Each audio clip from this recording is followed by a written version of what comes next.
The mist clings to the hillside like a held breath. I climb through it, feeling the wet grass soak through my boots, hearing nothing but my own footsteps and the distant toll of a bell, slow, deliberate, calling across centuries. Somewhere above me, hidden in the gray morning, a village waits. I cannot see it yet, but I know it's there. I can smell the wood smoke. I can feel the weight of stone and thatch pressing down through the fog. There are places in this world where time doesn't move forward. It circles, where the past isn't behind you but around you, breathing. And as I reach the crest of this English hill in the year 1290, I realize I'm not just arriving at a village. I'm crossing a threshold I may never fully return from. If you enjoy exploring forgotten places and lost centuries, make sure to subscribe. Our journey is just beginning. The fog breaks. Not all at once, but in tiers and patches, revealing the village piece by piece like a secret being reluctantly told. First, the church tower. Square, Norman, solid as the hill itself.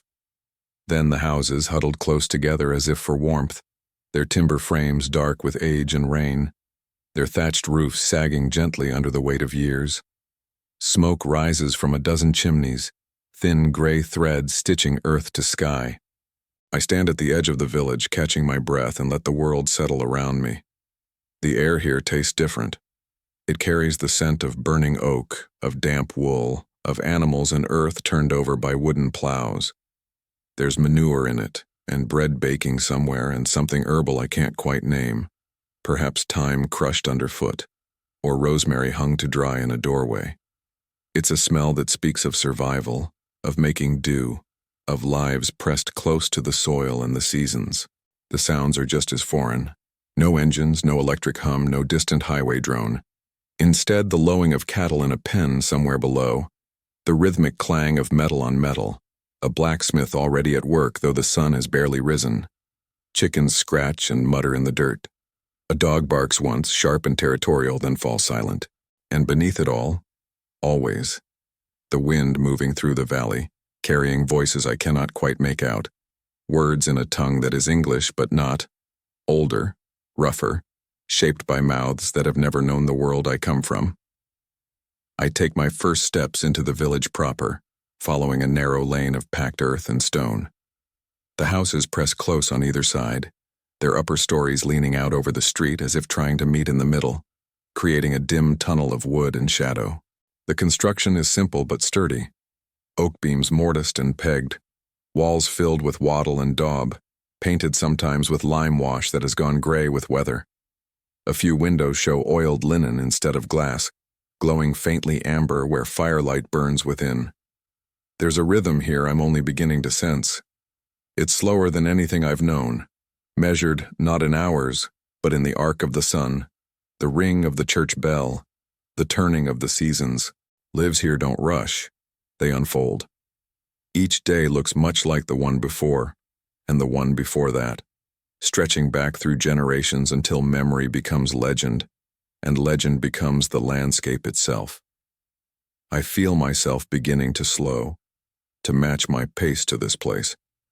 My breathing deepens. My eyes adjust to the dimness, the lack of artificial light.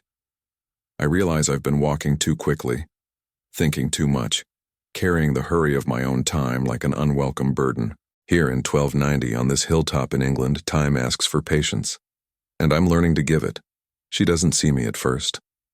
The woman emerges from a doorway carrying 2 wooden buckets, her back bent against their weight, her face hidden beneath a simple linen coif. Her dress is the color of undyed wool, grayish, brownish, the color of the sheep it came from, and it hangs long and shapeless, cinched at the waist with a rope belt. Her feet are wrapped in leather strips, not quite shoes, and they make no sound on the hard-packed earth. She walks toward the village well with the steady, automatic gait of someone who has made this journey every morning of her life. When she finally notices me standing in the lane, she stops. Her eyes meet mine for a heartbeat. Dark eyes, careful eyes that have learned not to trust strangers easily. Then she lowers her gaze and continues past, the buckets creaking on their rope handles. I am a ghost here, or perhaps they are ghosts to me. We occupy the same space but not quite the same world. A child runs past, barefoot despite the cold, chasing something I cannot see, a hoop maybe, or a stick, or simply the morning itself. His tunic is patched and too large, probably handed down from an older brother, and his hair is the color of straw, wild and uncombed. He laughs as he runs, a sound so pure and unself-conscious it could belong to any century. Behind him a voice calls out, sharp, maternal speaking words I recognize as English but cannot fully understand. The rhythm is right, the music of it, but the pronunciation has edges we've long since smoothed away. I turn a corner and find myself at the edge of what might generously be called the village square, a widening of the lane where several paths converge, where the well stands, where a wooden cross has been erected as a marker of faith and community. Here, life concentrates. An old man sits on a stone, sharpening something with slow, deliberate strokes of a whetstone. The sound is hypnotic. Shh, shh, shh. A rhythm older than language. He doesn't look up as I pass. Near the well, two women are talking in low voices, their heads close together, sharing news or gossip or prayer. It's impossible to tell. One of them glances at me, then away, then back again, her expression unreadable. From somewhere deeper in the village comes the steady, percussive clang of the smithy. I follow the sound down a narrower lane, past houses that seem to lean on each other for support, past a pigsty where three muddy shapes root and grunt with single-minded determination. The forge appears suddenly, a stone structure with an open front, and inside I see him, the blacksmith stripped to his waist despite the autumn chill, his skin gleaming with sweat and soot, his arms corded with muscle earned from years of hammering iron into submission. He's making nails, just nails, one after another, heating the iron rod in the forge until it glows orange, then hammering it on the anvil with strikes that ring out like small bells, shaping each one with a skill so practiced it looks effortless. The forge breathes fire with each pump of the bellows, and the heat reaches me even from the doorway, a dry, scorching wave that smells of coal and metal and transformation. I realize I'm watching the creation of something essential, something these people cannot buy from any store or order from any catalog. Every nail, every hinge, every tool must be made by hand, shaped from raw material through fire and force and knowledge passed down father to son, master to apprentice back through the generations. This is a world that has forgotten nothing because it cannot afford to forget. Behind me I hear voices rising and falling in a language that sounds like singing, like stones being tumbled in a stream. I'm beginning to understand that I don't need to comprehend every word to know what's being said. The tone carries everything. Worry about the weather, pride in a child's health, concern for a neighbor's sick cow, the quiet satisfaction of bread rising properly in the morning. These are human sounds, and they echo across 8 centuries as clearly as the church bell tolling the hour. By midday, the village has found its rhythm. The morning fog has burned away, leaving a sky the color of old pewter, heavy with the promise of rain that may or may not come. The sun exists somewhere behind those clouds, a pale disk providing more light than warmth. And in that gray illumination, the village goes about the ancient business of survival. I find myself drawn to the small market that has formed near the church. Not a market in any grand sense, but a gathering of neighbors with things to trade or sell. A farmer's wife has set out several wheels of cheese on a wooden board, their rinds the yellow-white of old bone. Next to her, a man displays a basket of turnips and another of onions, their papery skins whispering when the wind touches them. Someone else has laid out several loaves of dark bread, dense and heavy, the kind that would sit in your stomach like ballast against the cold. There's no money changing hands that I can see, or at least not much. Instead, there's bargaining, negotiation, the exchange of one necessity for another, a dozen eggs for a measure of flour, a skin of ale for help mending a fence. This is an economy of proximity and memory, where everyone knows everyone else's needs and debts, where nothing is written down because it doesn't need to be. The ale, I notice, appears everywhere, not as indulgence but as sustenance, safer than water, more nourishing than wine could ever be in this time and place. Women brew it in their homes, each household producing its own supply, and the quality varies from house to house, from week to week, depending on the grain and the skill and perhaps the mood of the brewer. It smells yeasty and slightly sour, earthy, alive. I watch a transaction unfold between two men, one younger, one older, both dressed in tunics and hose that have been patched so many times it's hard to tell what's original and what's repair. They're discussing something about field boundaries, about where one man's strip of land ends and another's begins. The conversation is serious, conducted with the gravity of men whose lives depend on the productivity of a few acres of soil. There are no written deeds here, no surveys, no official records. The boundaries exist in memory and tradition, witnessed by the community, enforced by consensus and the fear of God's judgment. The church bell rings, a single chime marking the hour for prayer. A pause in the day's labor. Some people stop what they're doing, bow their heads briefly, move their lips in words I cannot hear. Others continue working, perhaps praying as they go, weaving devotion into the rhythm of their tasks. Faith here is not separate from life. It's woven through every hour, every action, as present as the air they breathe. I walk through the village, trying to see how time moves here. The morning belongs to the essential tasks: fetching water, feeding animals, banking the fires that have burned through the night and must not be allowed to die because rekindling is difficult and precious. Children are sent to gather kindling from the forest edge to watch the geese, to help with tasks their small hands can manage. The middle hours are for labor, men in the fields even in late autumn preparing the ground for winter, repairing fences and ditches, tending to the animals that will determine whether the family eats or starves when the snows come. Women work closer to home, spinning, weaving, sewing, cooking the endless round of meals required to keep bodies functioning. They move between tasks with an efficiency born of necessity, their hands never still, their conversations flowing around the work like water around stones. I smell pottage cooking, a thick stew of whatever's available, onions and turnips and perhaps a bit of pork if the family is prosperous, barley or oats to give it body, herbs from the garden to give it flavor. It will cook all day, thickening over the fire, and it will be eaten for supper, and whatever's left will be eaten for breakfast. And then the pot will be filled again, and the cycle will continue. The afternoon brings different rhythms. The miller's wheel turns steadily in the stream below the village, grinding grain into flour with a sound like distant thunder. The shepherd brings his flock back from the commons, the sheep moving in a woolly river, their bells tinkling, the dog running the edges to keep them together.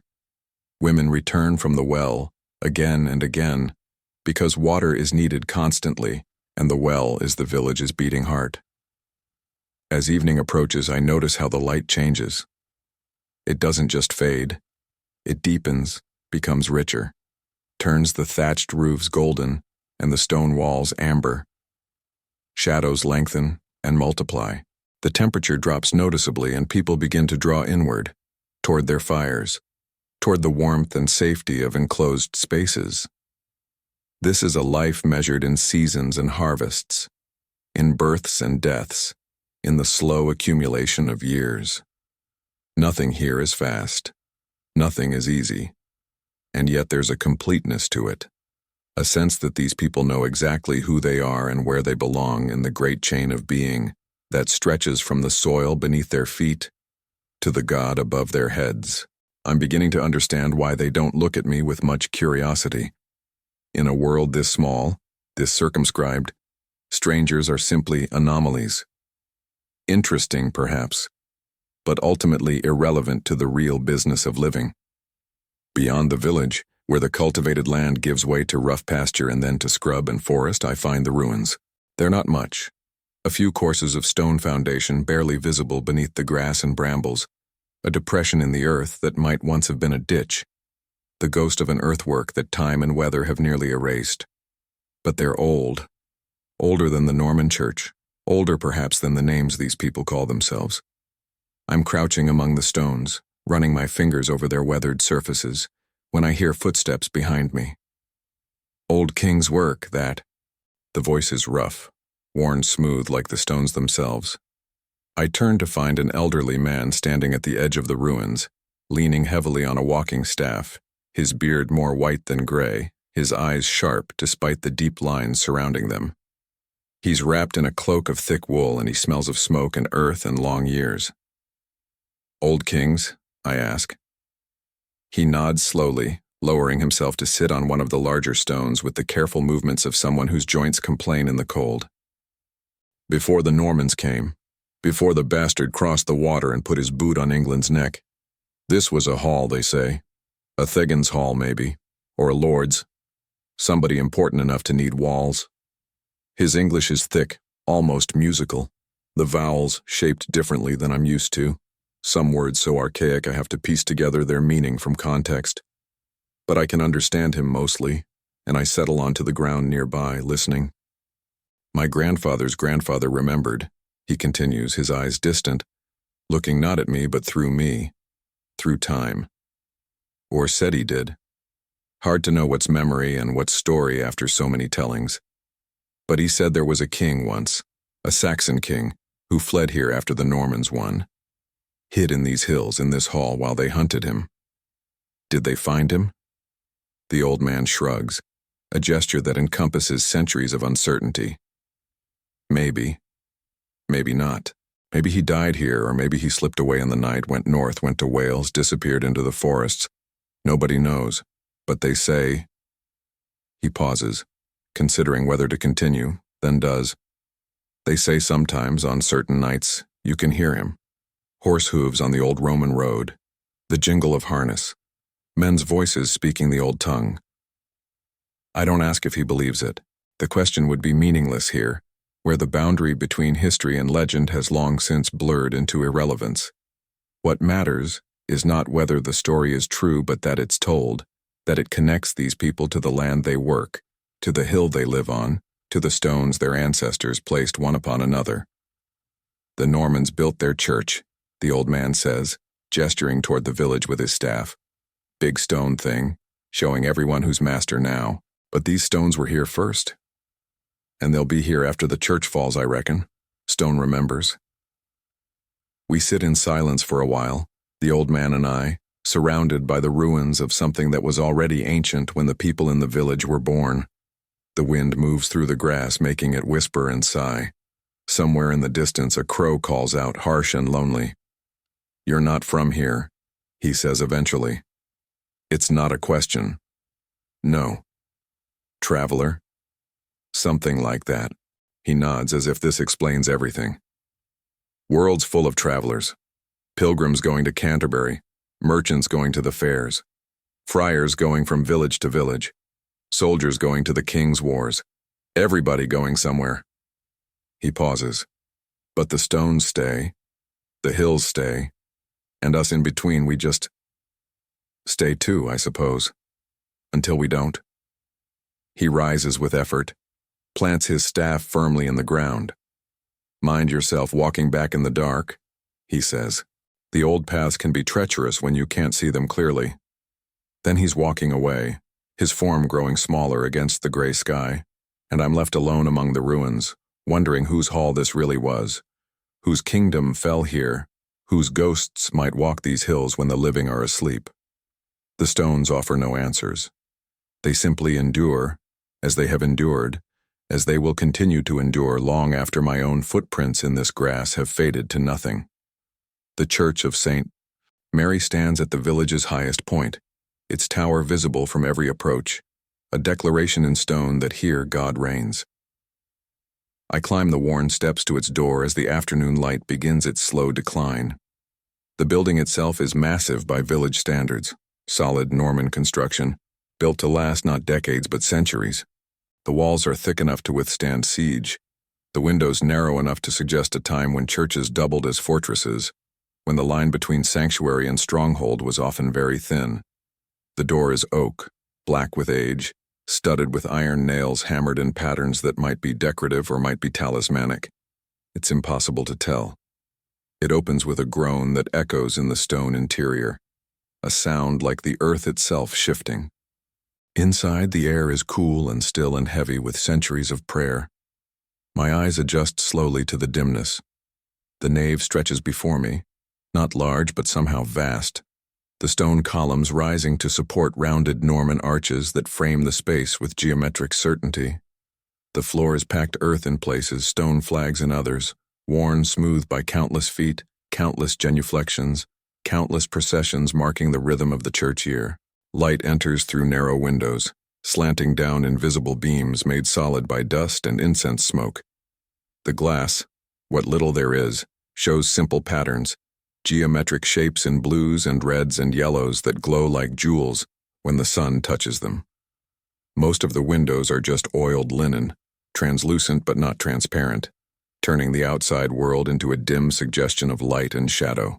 The altar stands at the eastern end, as all altars must, oriented toward Jerusalem, toward the rising sun, toward the promise of resurrection. It's covered with a linen cloth, and on it stands a simple wooden cross, a few candles, a brass cup that catches the light. Behind it, the wall has been painted with images, crude by later standards perhaps, but powerful. Christ in majesty, surrounded by symbols of the evangelists, his hand raised in blessing or judgment or both. The smell here is distinct, layered, built up over years of use. Incense, yes. Frankincense mostly, rising in thin blue spirals from a censer somewhere I cannot see. But also tallow from the candles, their smell thick and animal. Stone dust, damp, the faint sweetness of rot from the thatch above. And underneath it all, something harder to define. The scent of faith itself, perhaps, of countless hours of prayer soaked into the walls like moisture. I'm not alone. An old woman kneels before a side altar, her lips moving in silent prayer, her hands clasped so tightly the knuckles show white. She doesn't acknowledge my presence, lost in whatever conversation she's having with the divine. Near the back, a younger woman lights a candle with trembling hands, her face showing the tight control of someone holding back tears. A man stands before the cross, his head bowed, his shoulders carrying some burden I cannot see but can feel. The church bell begins to ring, not the single chime that marks the hours, but the full peal calling the faithful to vespers. The sound is overwhelming in the enclosed space, vibrating through the stone, through my bones, a physical presence as much as an auditory one. And they come. Not everyone. Many are still finishing the day's work, caring for animals that cannot be left, tending fires that must not go out. But enough. The farmer I saw in the market, the blacksmith, still smudged with soot, women with children clinging to their skirts, the old man from the ruins moving slowly but steadily toward his accustomed place. The priest enters from a side door, vested in simple white linen, his face serious, his movements practiced. He's younger than I expected, perhaps 30. His Latin probably better than his English. His education marking him as different from his flock, even as he serves them. The service begins.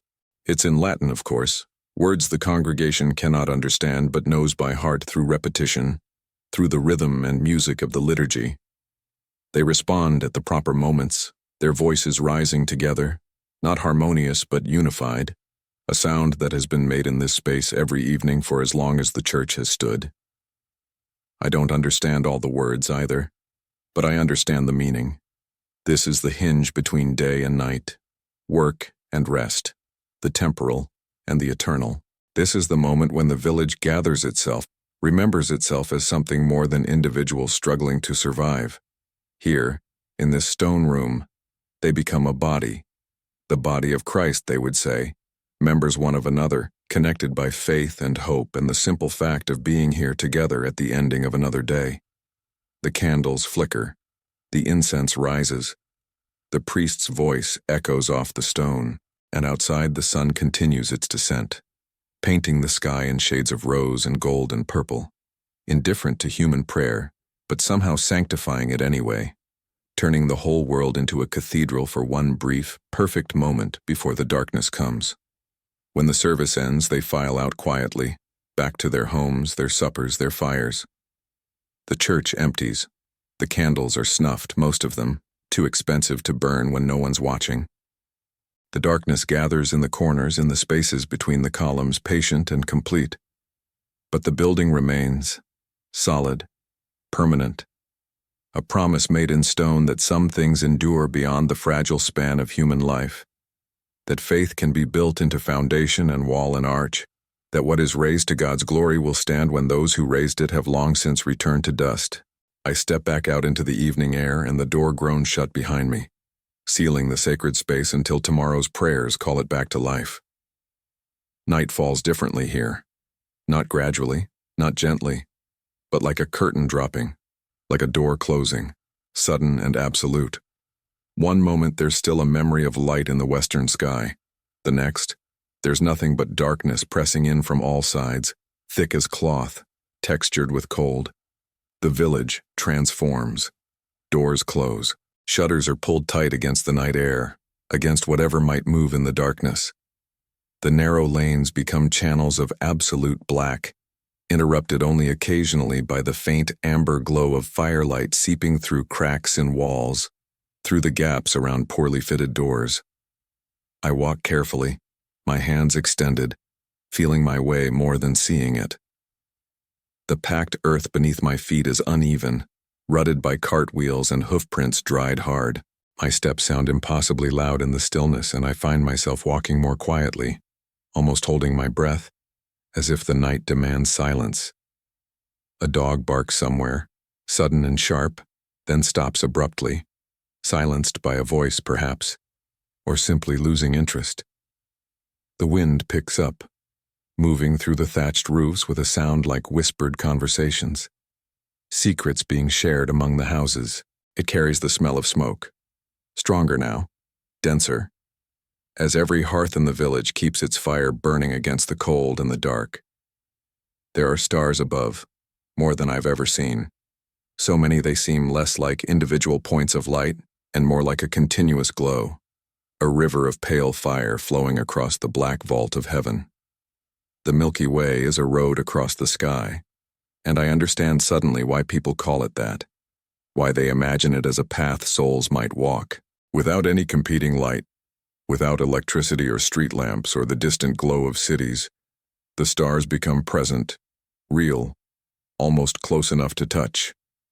I hear the church bell toll, a single deep note rolling across the village and out into the darkness beyond. Compline, the final prayer of the day, the commending of souls to God's keeping through the dangerous hours of night. Some doors open briefly, figures silhouetted against firelight, then close again as people retreat to whatever safety their walls can provide. I find myself drawn toward the only public light still visible, the dim glow coming from what can only be the village alehouse, a larger building near the square, its door ajar, voices and laughter spilling out into the cold. I enter cautiously. The interior is one large room, low-ceilinged, smoky, lit by a central fire and a handful of tallow candles that sputter and drip. The heat is immediate, almost overwhelming after the cold outside, a mix of fire and bodies and breath, the smell of sweat and wool and ale and something cooking in a pot suspended over the flames. Men sit on benches along the walls, drinking from wooden cups and leather jacks, their faces ruddy in the firelight, their voices rising and falling in conversation and argument and story. A few women move between them, serving, collecting empty cups, adding wood to the fire. Children sleep in corners curled up like cats, ignored by the adults. No one pays me much attention. A stranger, yes, but not unwelcome. Not in a place where news and stories are currency, where anyone from beyond the village might bring word of the wider world. I find a space on a bench, accept a cup of ale pressed into my hand by a woman whose face I cannot quite see in the dimness. The ale is thick, yeasty, lukewarm. Nothing like the cold clarity of beer I know from my own time, but it's nourishing, substantial, and after the first few swallows I begin to taste the grain in it, the work that went into its making, the hands that malted the barley and stirred the mash and added the herbs that give it its particular character. The conversations flow around me, incomprehensible in their specifics but clear in their essence. Someone is complaining about the reeve, the lord's official who oversees the village and collects the rents and taxes. Someone else is telling a story about a wolf spotted near the sheep pens, whether it should be hunted, whether the dogs are enough protection. Two men are arguing about field boundaries again, the same dispute I heard earlier, or perhaps a different one. It's hard to tell. An older man begins to sing, his voice cracked but carrying a ballad about something ancient, Kings and battles and betrayals. The word so archaic even his companions seem to understand it more through rhythm than meaning. It's mournful and beautiful, and it silences the room, everyone listening, lost in whatever memories or longings the song evokes. When it ends, the silence holds for a moment before conversation resumes, quieter now, more contemplative. I slip out eventually, back into the cold and the dark. The village is silent now, truly silent. Everyone behind their walls, their fires banked for the night, their doors barred. I walk to the edge of the village where the houses end and the darkness of the surrounding hills begins, absolute and fathomless. The wind has died. The stars wheel overhead in their ancient patterns. Somewhere far off, impossibly far, I hear what might be a wolf howling, or might be my imagination, or might be something else entirely, the voice of the land itself perhaps, singing its endless song to the unhearing sky. I stand there for a long time, feeling the cold seep into my bones, feeling the darkness press against my eyes, feeling the weight of this medieval night in all its depth and strangeness. This is not the gentle night I know, sanitized by streetlights and the promise of emergency services and the comfort of knowing I can turn on a lamp anytime I choose. This is the real night, the ancient night, the night humans huddled against for millennia, the night that held wolves and bandits and unnamed terrors, the night from which we built our walls and lit our fires and told our stories to keep at bay. And standing here, I feel it. The primal understanding that we are small, that the darkness is vast, that survival is never guaranteed, that every morning is a gift wrested from the possibility of ending. Eventually, I turn back toward the village, toward the faint glow of banked fires, toward the promise of walls and roof, and the company of other humans, fragile as we are, stubborn as we are, burning our small lights against the great dark. And the night watches me go, patient and eternal, knowing it will outlast us all. I find him in the morning, sitting on the steps of the church, breaking his fast with a piece of dark bread and a chunk of hard cheese. He's a monk, or a friar, it's hard to tell the difference, dressed in a rough brown habit cinched with a rope belt, his feet wrapped in worn sandals despite the cold, his head shaved in a tonsure that leaves a ring of dark hair around his crown. His face is weathered, ageless, could be 30 or could be 50, marked by sun and wind and the miles he's walked. He looks up as I approach, and his eyes are startling in their clarity, gray as winter sky, sharp with intelligence and something else, something that might be joy, or might be madness, or might be both. "Traveler," he says, not a question but a recognition, and gestures to the step beside him. "Sit, share bread with me." I sit. He breaks off a piece of his loaf, hands it to me without ceremony. It's dense and heavy, made from barley or rye, dark as earth, and it tastes of labor and grain in the stone ovens that baked it. We eat in comfortable silence, two strangers sharing the oldest ritual of hospitality. "Where are you bound?" I ask eventually. He smiles, a quick flash of teeth. "Everywhere, nowhere. I go where God sends me." He takes another bite, chews thoughtfully. "Just came from Lincoln, heading toward Worcester. Or maybe Chester. I'll know when I arrive." "You walk alone?" "Mostly.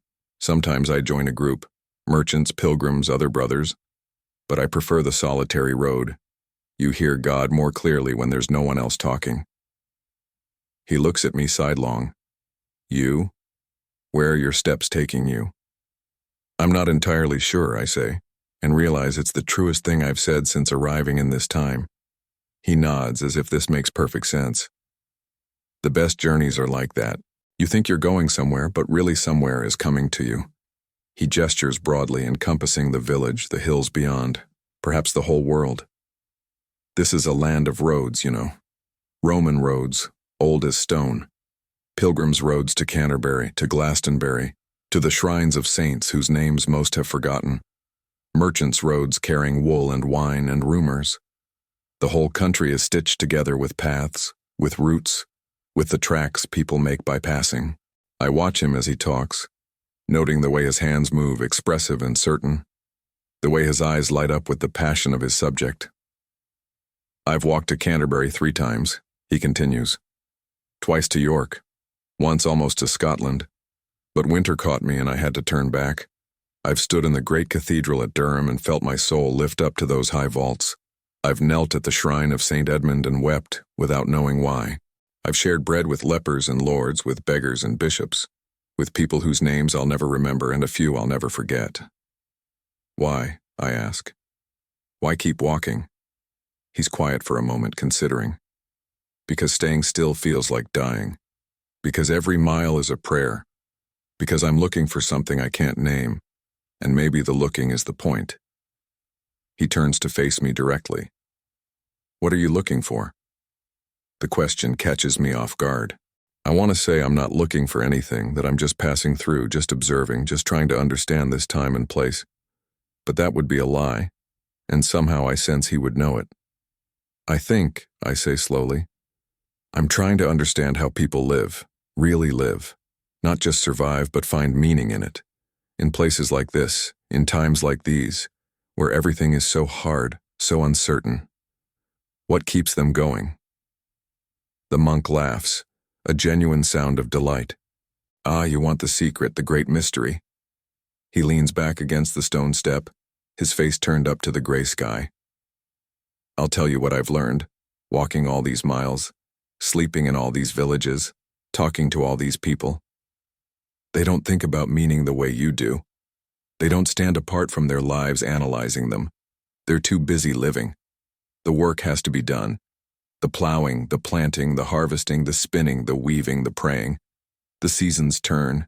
The children are born, and some of them die, and some of them live to have children of their own.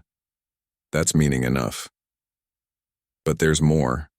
There's the community, knowing everyone, being known, being part of something larger than yourself. There's the rhythm of the church year, the holy days that mark time and give shape to the chaos. There's the land itself, the hills and fields their grandfathers worked, that their grandchildren will work. There's continuity, memory, the sense that they're part of a story that began long before them and will continue long after. And there's faith, of course, not the complicated theology the bishops argue about, but simple faith. God made the world. Christ died for their sins. The saints watch over them. When they die, if they've been good, they'll go to heaven.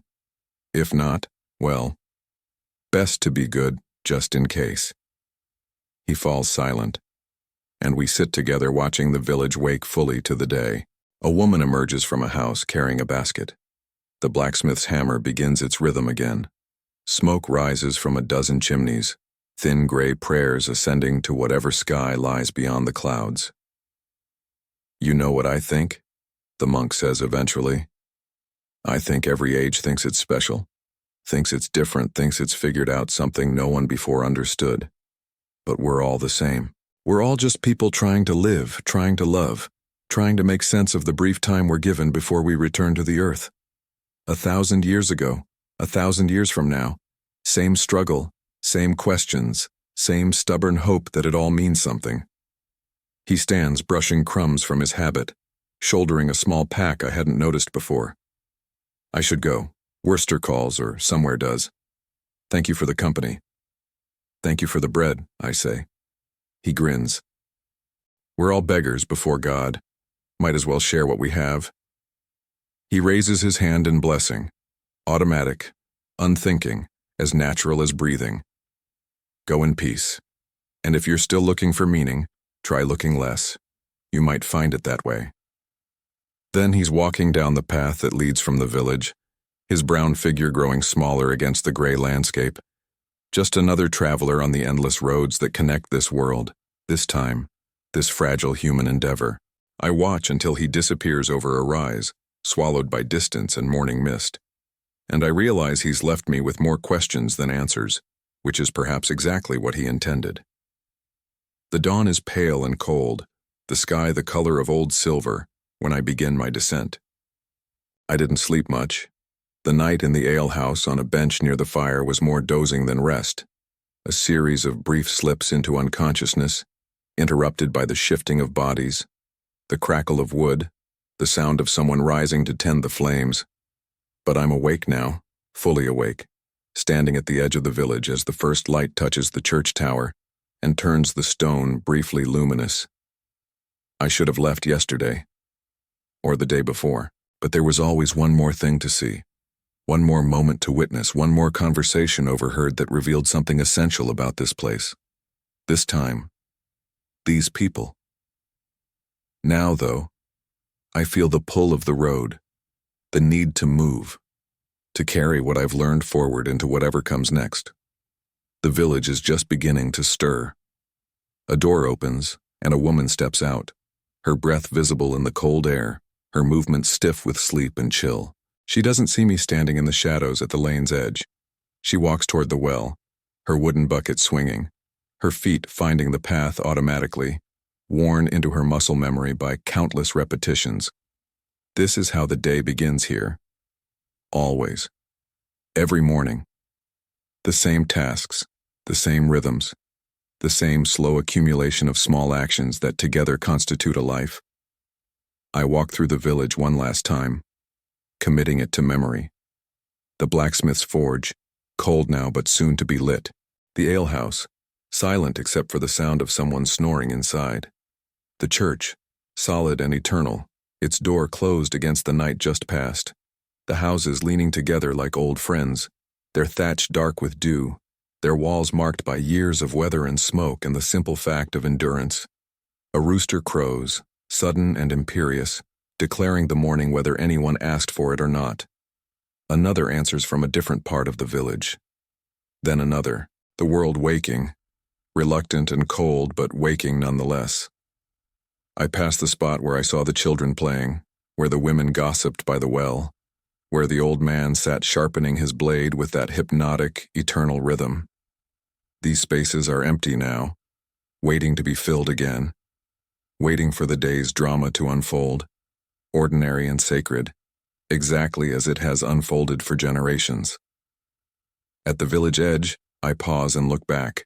The sun is rising somewhere behind the clouds, not visible but felt. A gradual brightening of the gray, a softening of the shadows. Smoke begins to rise from the chimneys as fires are coaxed back to life. The bell tolls for morning prayers, not the full peal, just a gentle reminder, a call to those who will heed it and a benediction for those who won't. I think about the monk and his endless roads, about the old man and his memories of Saxon kings, about the blacksmith hammering nails, the women brewing ale, the children running barefoot through the cold. About all of them, living their lives in this small circle of stone and thatch and cultivated land, surrounded by the great dark forest and the uncertain future and the weight of a past they carry without quite understanding. They will still be here tomorrow, and the day after, and the day after that. The seasons will turn, someone will be born, someone will die, crops will be planted and harvested or they won't, and the village will feast or starve accordingly. The Lord will demand his rents, the church will demand its tithes, the land will demand its labor, and through it all, life will continue, stubborn and fragile and impossibly resilient. But I won't be here to see it. I'm a ghost after all. A visitor from a time they cannot imagine, walking briefly through their world before vanishing back into whatever strange future waits for me. They won't remember me. I'm just another traveler, another strange face passing through, as forgettable as yesterday's weather. And yet I'll remember them. Every detail, every face, every sound and smell and moment of connection. This village on its hill in the year 1290 has given me something I didn't know I needed. A glimpse of human life stripped down to its essentials. Still beautiful, still meaningful, still somehow enough. I adjust the pack on my shoulders and turn toward the road that leads down the hill, through the valley, toward whatever lies beyond.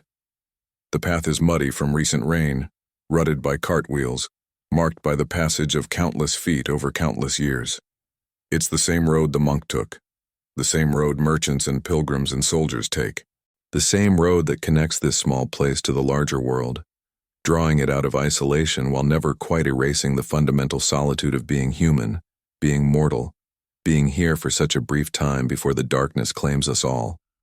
Behind me, the village goes about its morning. The sounds grow clearer as more people wake, more doors open, More voices join the chorus of another ordinary, extraordinary day, and I walk on, carrying them with me.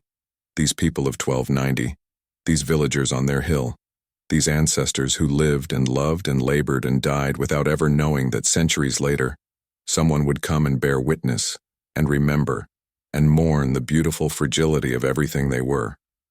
The road descends. The mist thickens.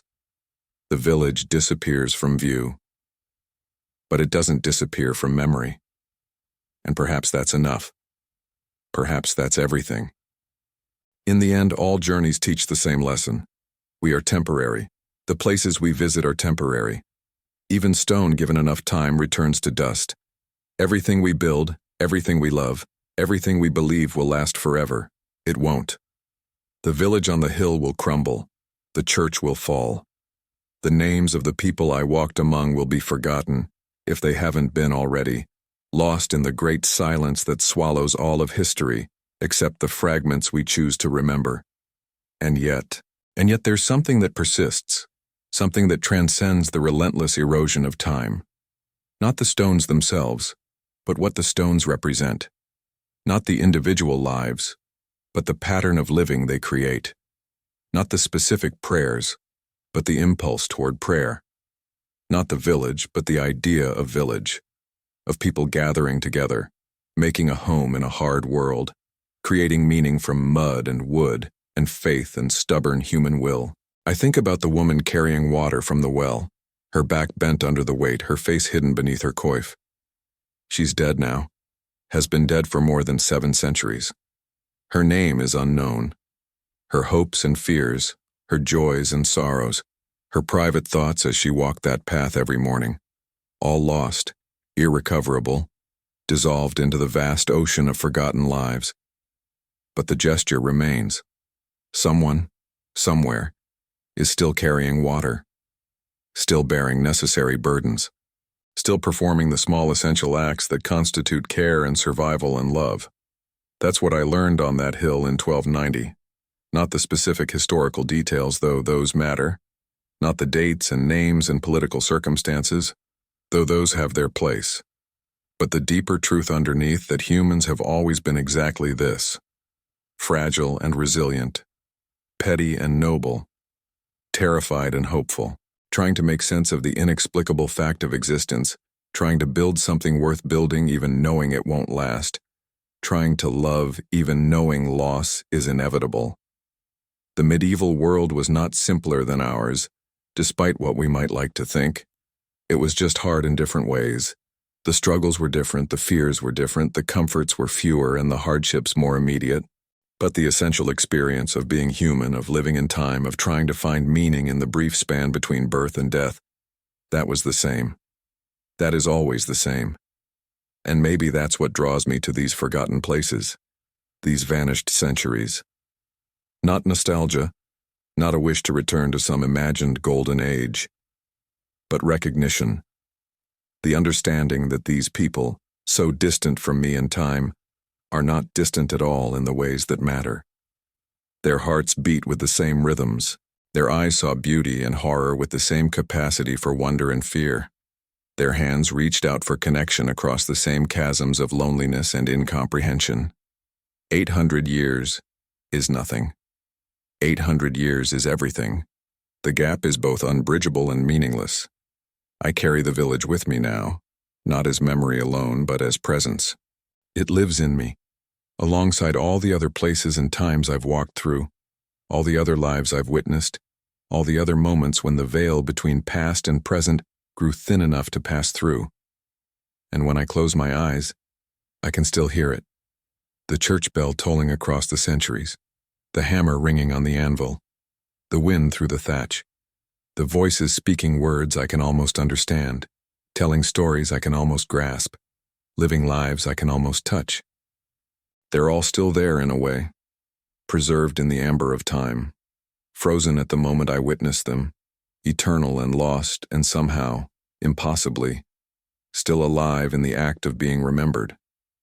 The road stretches ahead of me.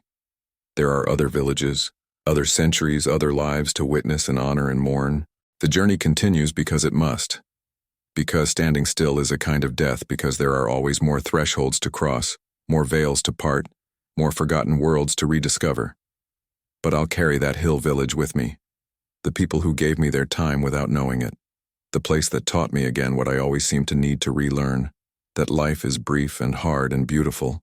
That community matters. That faith in something, anything, is what keeps us upright when everything else wants to knock us down. That the small rituals of daily existence, bread and water, fire and shelter, work and rest, birth and death, these are sacred precisely because they're ordinary.